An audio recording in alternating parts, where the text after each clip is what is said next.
ಗೀತಾ ಪಾಕಶಾಲೆಗೆ ನಿಮ್ಮೆಲ್ಲರಿಗೂ ಸ್ವಾಗತ ಸುಸ್ವಾಗತ. ಇವತ್ತು ಒಂದು ಪೌಷ್ಟಿಕವಾದ ರುಚಿಯಾದ ಒಂದು ರಾಗಿ ದೋಸೆ. ರಾಗಿ ಮತ್ತೆ ಹೆಸರು ಕಾಳು. ಹೊಟ್ಟೆ ತುಂಬಾ ಊಟ ಮಾಡಬಾರ್ದು ಅಂತಾರೆ ರಾತ್ರಿ ಹೊತ್ತು. ಹಂಗಾಗಿ ಈ ತರ ಲೈಟ್ ಆಗಿ ಏನಾದ್ರು ತಿಂಡಿ ಟೈಪ್ ಮಾಡ್ಕೊಂಡ್ರೆ ಆರೋಗ್ಯಕ್ಕೂ ಒಳ್ಳೇದು, ಪೌಷ್ಟಿಕನೂ ಇದೆ. ರಾಗಿ ಮತ್ತೆ ಹೆಸರು ಕಾಳು ಹಾಕಿ ಒಂದು ದೋಸೆ ಮಾಡೋದನ್ನು ತೋರಿಸಿ. ಈ ದೋಸೆ ಮಾಡ್ಲಿಕ್ಕೆ ಬೆಳಿಗ್ಗೆ ನೋಡಿ 1 ಗ್ಲಾಸ್ ರಾಗಿ ಹಾಕಿ ಪೌಷ್ಟಿಕವಾದ ಶುಗರ್ ಅವ್ರಿಗೆ, ಬಿಪಿ ಇರೋರ್ಗೆ ಎಲ್ಲ ಒಂದು ರಾತ್ರಿ ಒಂದು ಲೈಟ್ ಬ್ರೇಕ್ಫಾಸ್ಟ್. 2 ಗ್ಲಾಸ್ ಹೆಸರು ಕಾಳು, 1 ಟೇಬಲ್ ಸ್ಪೂನ್ ಮೆಂತ್ಯ, 2 ಟೇಬಲ್ ಸ್ಪೂನ್ ಉದ್ದಿನಬೇಳೆ ಇದೆಲ್ಲ ಹಾಕಿ ಚೆನ್ನಾಗಿ ತೊಳೆದು ನೀರು ಹಾಕಿ ಬೆಳಗ್ಗೆ ನೆನೆಸಿ ತೊಳೆದ್ರೆ ಮೇಲ್ಗಡೆ ಎಲ್ಲ ಒಟ್ಟೆಲ್ಲ ಬಂದ್ಬಿಡುತ್ತೆ. ಕ್ಲೀನ್ ಆಗೇ ಇದೆ ರಾಗಿ, ಆದ್ರೂ ಅದ್ರಲ್ಲಿರೋ ಒಟ್ಟೆಲ್ಲ ನೀವು ತೊಳೆಯುವಾಗ ತರ ಒಂದು 2 ಸಲ ತೊಳೆದು ಅದು ಮುಳುಗುವಷ್ಟು ನೀರನ್ನ ತುಂಬಿ ರಾತ್ರಿ ನೆನ್ಸಿದ್ವಲ್ಲ ಅದು ಇದು ಈಗ ಚೆನ್ನಾಗಿ ನೆಂದಿದೆ. ಒಂದು 6 ಅವರ್ ನೆಂದಿದೆ. ಇದನ್ನ ಈಗ ಮಿಕ್ಸಿ ಜಾರ್ಗೆ ಹಾಕಿ 2 ಸಲ ಆಡಿಸ್ಕೋಬೇಕು. ಒಂದೇ ಸಲಿಗೆ ಜಾಸ್ತಿ ಆಗುತ್ತೆ. ಆಮೇಲೆ 1 ಹೋಳು ತೆಂಗಿನಕಾಯಿ, ರುಚಿಗೆ ತಕ್ಕಷ್ಟು ಉಪ್ಪು,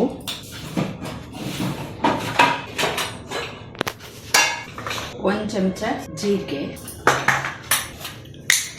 ಮತ್ತೆ ಸ್ವಲ್ಪ ಹಿಂಗು ಅಂದ್ರೆ ಅಜೀರ್ಣ ಎಲ್ಲ ಆಗ್ಬಾರ್ದಲ್ಲ, ಅದಕ್ಕೆ ಹಿಂಗ್ ಹಾಕಿ ಇದನ್ನ ನುಣ್ಣಗೆ ರುಬ್ಕೊಂಡು ಬರೋಣ. ನೋಡಿ, ಈ ರೀತಿ ಕನ್ಸಿಸ್ಟೆನ್ಸಿಯಲ್ಲಿ ಆಡಿಸ್ಕೋಬೇಕು. ಅದು ನಾವು ನೆನೆಸಿರ್ತೀವಲ್ಲ ನೀರು, ಅದೇ ನೀರು ಹಾಕ್ಕೊಂಡು ಚೆನ್ನಾಗಿ, ಅದೇ ನೀರು ವೇಸ್ಟ್ ಮಾಡಬಾರ್ದು, ನೆನೆಸಿರೋ ನೀರಲ್ಲೇನೆ ಹಾಕ್ಕೊಂಡು ಈ ಥರ ಕನ್ಸಿಸ್ಟೆನ್ಸಿಯಲ್ಲಿ ಆಡಿಸ್ಕೋಬೇಕು, ರುಬ್ಕೊಂಡು ಬರಬೇಕು ನುಣ್ಣಗೆ. ನೋಡಿ, ಈಗ ಗ್ಯಾಸ್ ಮೇಲೆ ಸ್ಟಿಕ್ ತವಾ ಇಟ್ಟಿದ್ದೀನಿ. ಚೆನ್ನಾಗಿ ಕಾಯಿಲಿ. ನಿಮಗೆ ಎಣ್ಣೆ ಬೇಕಾದ್ರೆ ಎಣ್ಣೆ, ತುಪ್ಪ ಬೇಕಾದ್ರೆ ತುಪ್ಪ ಹಾಕಿ ನೋಡಿ. ಈಗ ಒಂದು ದೋಸೆ ಹಾಕಿ ತೋರಿಸ್ತೀನಿ ನಿಮಗೆ. ಚಟ್ನಿ ಜೊತೆ, ಸಾಂಬಾರ್ ಉಳ್ದಿದ್ರೆ ರಾತ್ರಿ ಹೊತ್ತು ಸಾಂಬಾರ್ ಜೊತೆ ಎಲ್ಲ ಚೆನ್ನಾಗಿರುತ್ತೆ.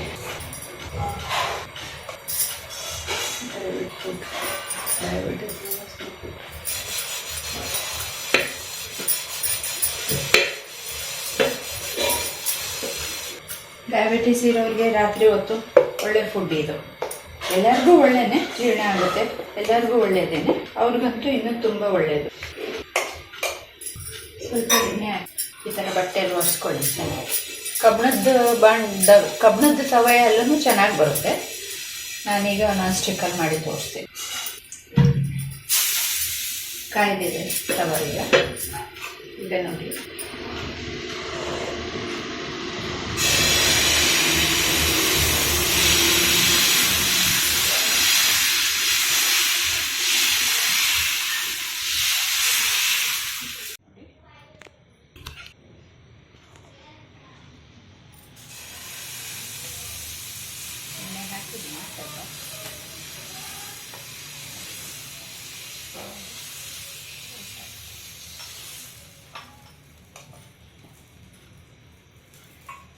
ತುಪ್ಪನೂ ಬೇಕಿದ್ರು ಸ್ವಲ್ಪ ಹಾಕು.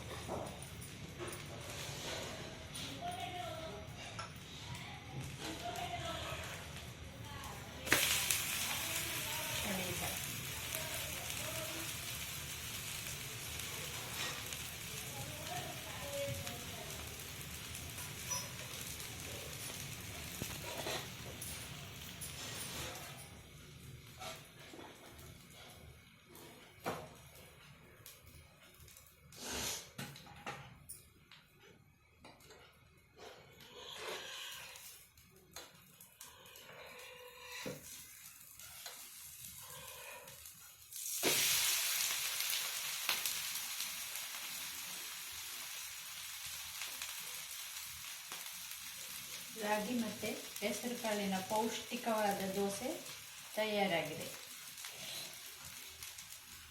ಟೇಸ್ಟ್ ಮಾಡಿ, ಲೈಕ್ ಮಾಡಿ. ಇಷ್ಟವಾದರೆ ಒಂದು ಲೈಕ್ ಮಾಡೋದು ಮರಿಬೇಡಿ, ಒಂದು ಲೈಕ್ ಮಾಡಿ.